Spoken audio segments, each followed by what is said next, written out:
وی کله چې رسول صلی الله علیه وسلم د سورة الرحمن تلاوت وکړو د صحابه کرامو په مخ کې، چې کله فارغه شو نو دې ملګرو ته یې دا وویې، وی څه چل دی چې تاسو غلي ناست یې؟ ستاسو نه خو پیریان ښه په جواب کې.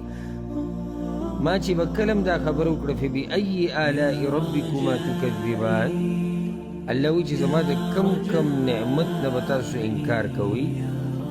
وی هغوی به وایي چې ولا بشیء من نعمتک ربنا نکذب فلک الحمد.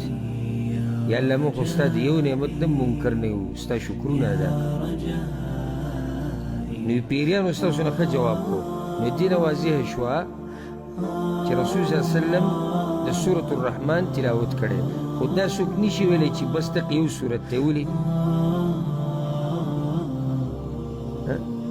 ځکه چې پیریان یو پیر نه دي راغلي، بار بار راغلي دي.